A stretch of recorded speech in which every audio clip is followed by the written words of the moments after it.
आज के लेक्चर का टॉपिक है शाही भारतीय नौसेना का विद्रोह। द्वितीय महायुद्ध की समाप्ति के बाद से भारतीय सेना में धीरे धीरे अशांति फैलती जा रही थी। नवंबर 1945 में आज़ाद हिंद फौज के अफसरों पर लाल किले का मुकदमा चला। लंबी लंबी सजाएं दी गई। भारतीय जनता क्रोधित हो उठी। लोग सड़कों पर उतर आए। इसका प्रभाव भारतीय सैनिकों पर भी पड़ा। हिंद चीन में फ्रांसीसी साम्राज्य और हिंद एशिया में डच साम्राज्य की पुनः स्थापना के लिए भारतीय सैनिकों को भेजने का निश्चय किया गया, जबकि उपयुक्त दोनों देशों के लोगों ने अपने अपने देशों में स्वतंत्र सरकार स्थापित कर ली थी। इससे भी भारतीय सेना में अशांति उत्पन्न होने लगी। जब जनवरी 1946 में भारतीय वायुसेना के सैनिकों ने बंबई में हड़ताल कर दी तो सेना में अशांति की लहर तीव्र हो गई। हड़ताली वायु सैनिकों की एक मुख्य मांग यह थी कि वायुसेना में अंग्रेजों और भारतीयों के मध्य विद्यमान भेदभाव समाप्त किया जाए, सभी को एक समान माना जाए, अर्थात भारतीय वायुसेना के अंग्रेज सैनिकों को अधिकारियों को जो सुविधाएं एवं अधिकार दिए गए हैं वे ही भारतीयों को भी दिए जाएं। दूसरी मुख्य मांग यह थी कि सेना से छटनी किए जाने वाले सैनिकों को काम देने की व्यवस्था की जाए, परंतु हड़ताल का तत्कालिक कारण भारतीय वायु सैनिकों के साथ एक अंग्रेज अधिकारी का दुर्व्यवहार था। इस अवसर पर उच्च ब्रिटिश अधिकारियों ने संयम तथा समझदारी से काम लेकर इस हड़ताल को अधिक व्यापक नहीं बनने दिया और भारतीय वायु सैनिक को संतुष्ट कर हड़ताल समाप्त करवा दी। परंतु इससे एक बात स्पष्ट थी कि भारतीय सैनिकों में चेतना आ चुकी थी और वे हर क्षेत्र में बराबरी का दावा करने लगे थे। नौसेना का विद्रोह। भारतीय वायु सैनिकों की हड़ताल समाप्ति के कुछ दिनों बाद शाही भारतीय नौसेना रॉयल इंडियन नेवी में विद्रोह उठ खड़ा हुआ। द्वितीय महायुद्ध के पूर्व अंग्रेजों ने भारत के समुद्र तट की सुरक्षा के लिए रॉयल इंडियन नेवी का गठन किया था। इस नौसैनिक टुकड़ी के अधिकांश उच्च अधिकारियों अंग्रेज थे, परंतु अधीनस्थ अधिकारी और सैनिक भारतीय थे। अंग्रेज उच्च अधिकारियों का अपने मातहत भारतीय अधिकारियों एवं सैनिकों के साथ व्यवहार निम्न कोटि का ही नहीं अपितु अपमानजनक भी होता था। दूसरी बात यह थी कि ब्रिटिश अधिकारी एवं नौसैनिकों को भारतीयों की तुलना में कहीं अधिक वेतन सुविधाएं प्राप्त थी। भारतीय नौसेना में काफ़ी असंतोष व्याप्त था। खान पान को लेकर भी भारतीयों में असंतोष व्याप्त था, क्योंकि उन्हें घटिया खाना दिया जाता। भारतीय नौसैनिकों ने इस संबंध में अपने ब्रिटिश अधिकारियों से बार बार अनुरोध भी किया, परंतु उन्होंने उनकी शिकायत को दूर करने का प्रयास नहीं किया। फरवरी 1946 में नौसेना के कुछ नाविकों को बंबई की बैरकों में प्रशिक्षण दिया जा रहा था। वे तलवार नामक जहाज से संबंध थे। इन भारतीय नौसैनिक प्रशिक्षणार्थियों को बहुत ही घटिया किस्म का खाना दिया जा रहा था। इस पर उन प्रशिक्षणार्थियों ने मिलकर तलवार जहाज के मुख्य ब्रिटिश अधिकारियों के सामने घटिया खाने की शिकायत की। उस ब्रिटिश अधिकारी ने उनकी समस्या का समाधान निकालने के स्थान पर प्रशिक्षणार्थियों को अपमानजनक ढंग से दुत्कारते हुए कहा कि भिखमंगों को अपने खाने का चयन करने का अधिकार नहीं होता, जो दिया जाए उसी से गुजारा किया जाए। उसने यह भी कहा कि जो कंकड़ पत्थर मिला चावल नहीं खा सकते, वे खुद अपने हाथ से चावल साफ कर लें। बस फिर क्या था, नौजवान प्रशिक्षणार्थियों ने नौसैनिक उत्तेजित हो उठे और उन्होंने जहाज की दीवारों पर जगह जगह नारे लिख दिए, अंग्रेजों भारत छोड़ो, इनकलाब जिंदाबाद, भारत माता की जय। ब्रिटिश अधिकारियों ने जहाज के रेडियो ऑपरेटर दत्त तथा कुछ अन्य ऑपरेटरों को गिरफ्तार कर लिया, क्योंकि उनको ये संदेह था कि दत्त कम्युनिस्ट पार्टी से संबंध है। उसी ने नौसैनिक भड़काए। दत्त की गिरफ्तारी से नौसैनिक और अधिक उत्तेजित हो गए। 18 फरवरी 1946 को उन्होंने हड़ताल कर दी। शाम तक तलवार जहाज पर कार्यरत सभी भारतीय नौसैनिक इस हड़ताल में सम्मिलित हो गए।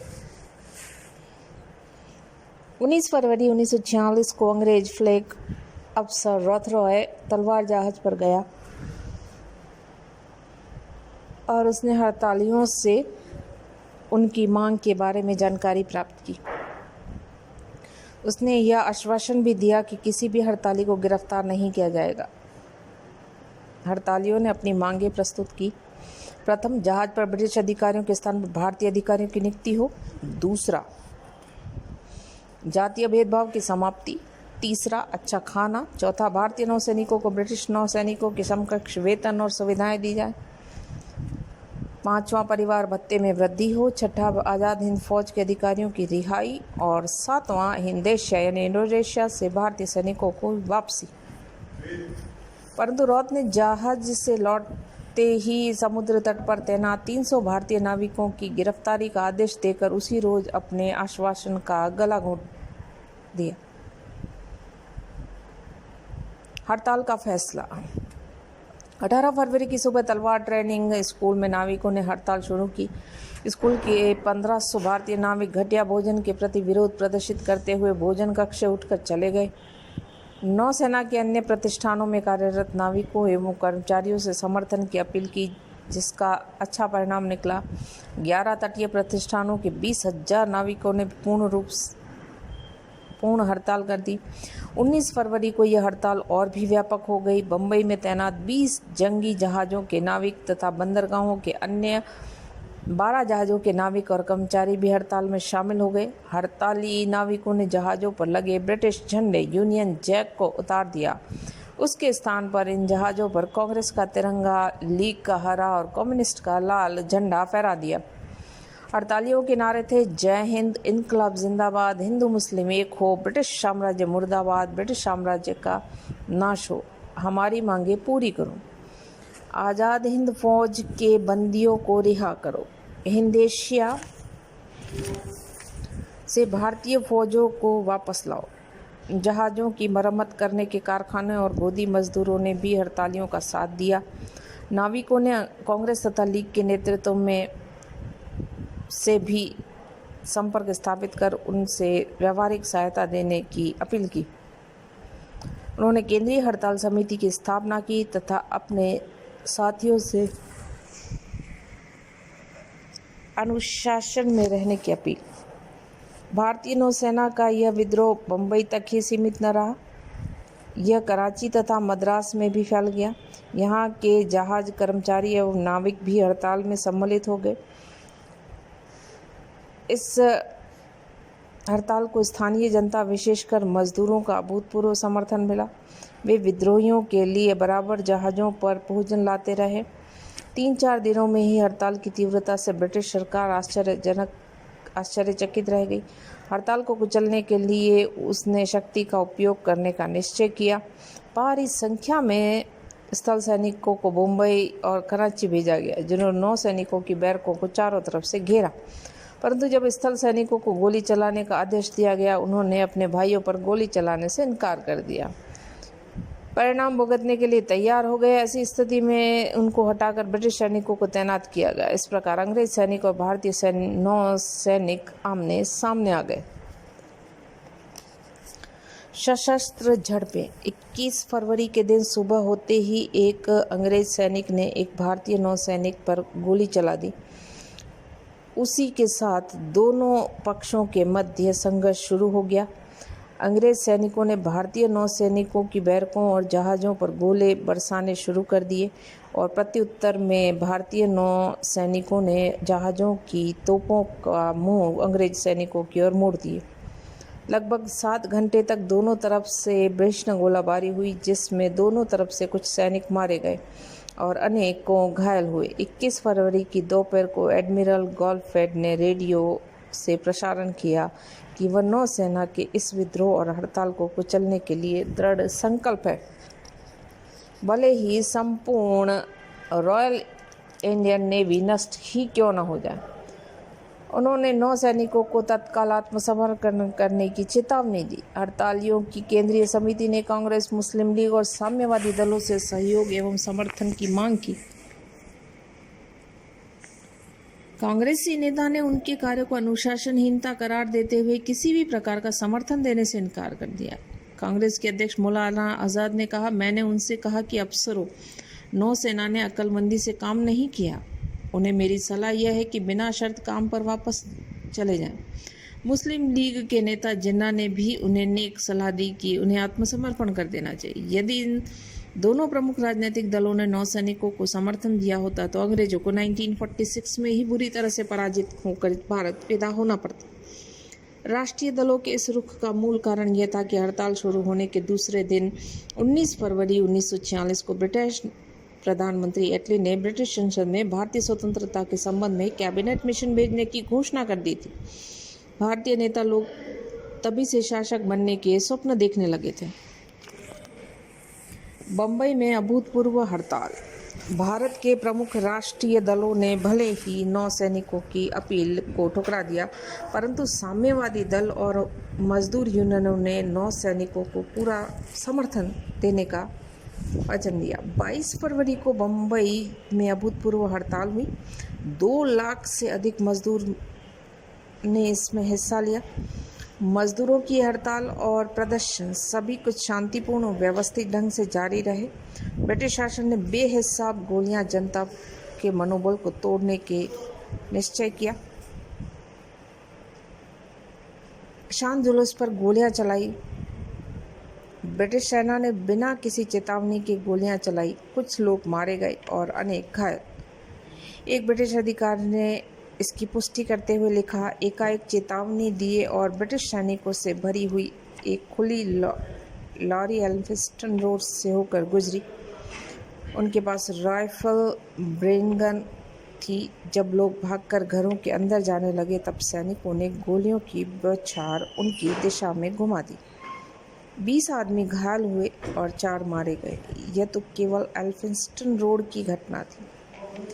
3 दिन 21, 22 और 23 फरवरी तक पुलिस और सेना के जवान बंबई के मजदूर बहुल इलाकों के अंदर तक जाकर हमले करते रहे।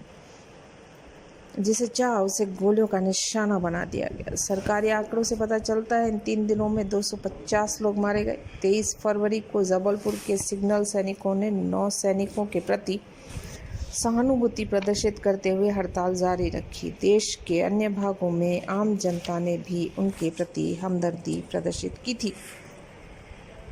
25 फरवरी को कांग्रेस के वरिष्ठ नेता सरदार वल्लभ भाई पटेल ने विद्रोही नाविकों को समर्पण की सलाह दी। आत्मसमर्पण के लिए भारी दबाव डाला। उन्होंने ये वायदा भी किया कि कांग्रेस इस बात का पूरा ध्यान रखेगी कि हड़ताली नेताओं तथा नाविकों की किसी भी प्रकार का दमन न हो। मुस्लिम लीग ने भी हड़ताली नेताओं को आत्मसमर्पण करने का पर दबाव बनाया। ब्रिटिश शासकों के साथ साथ कांग्रेसी एवं लीग नेतृत्व इस आंदोलन के स्तर एवं सीमा से भयभीत होते थे। इस कारण एक बार फिर अहिंसा का सहारा लेकर वे इस महान आंदोलन को हिंसात्मक कहकर अपना आंचल छुड़ा रहे थे। उनकी बेरुखी तथा दबाव से नौसैनिकों का आंदोलन बिखर गया। अंततः केंद्रीय हड़ताल समिति ने हथियार डाल दिए। हड़ताल कमेटी के अध्यक्ष ने अपने बयान में आखिर में कहा, हम भारत के सामने आत्मसमर्पण कर रहे हैं, ब्रिटेन के सामने नहीं। कांग्रेस और लीग के नेताओं के आश्वासन के उपरांत भी हड़ताल समाप्ति के 2 दिन बाद ही हड़ताली नेताओं को बंदी बना लिया गया और उनके विरुद्ध कार्यवाही की गई। नौसैनिकों के विद्रोह के संदर्भ में डॉक्टर सत्य एम रॉय ने लिखा है कि भारतीय नौसेना के सशस्त्र विद्रोह के भारतीय स्थिति को ज्वालामुखी पर्वत के समान बना दिया। एक और आंदोलन का चरम शिखर जनता का साहस एवं दृढ़ निश्चय हिंदू मुस्लिम एकता का जनतांत्रिक आधार था। दूसरी ओर उच्च वर्गीय नेतृत्व का दोहरा चरित्र एवं ढुलमुल नीति थी, जो कि ब्रिटिश साम्राज्य का अंत तो चाहते थे पर वे भारतीय क्रांति की कामना नहीं करते थे। आंदोलन नौसेना की जड़ों में पहुंच चुका था। अब तक भारत सरकार को यह स्पष्ट हो चुका था कि अब वह सेना पर, जो ब्रिटिश साम्राज्य की रीढ़ है, विश्वास नहीं कर सकती। परंतु राष्ट्रीय नेतृत्व भारत में किसी प्रकार की क्रांति के लिए तैयार न था।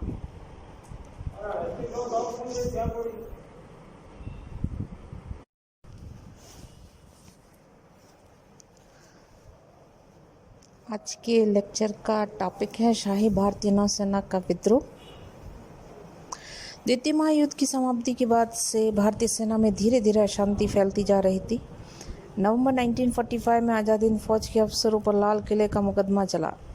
लंबी लंबी सजाएं दी गई। भारतीय जनता क्रोधित हो उठी। लोग सड़कों पर उतर आए। इसका प्रभाव भारतीय सैनिकों पर भी पड़ा। हिंद चीन में फ्रांसीसी साम्राज्य और हिंद एशिया में डच साम्राज्य की पुनः स्थापना के लिए भारतीय सैनिकों को भेजने का निश्चय किया गया, जबकि उपयुक्त दोनों देशों के लोगों ने अपने अपने देशों में स्वतंत्र सरकार स्थापित कर ली थी। इससे भी भारतीय सेना में अशांति उत्पन्न होने लगी। जब जनवरी 1946 में भारतीय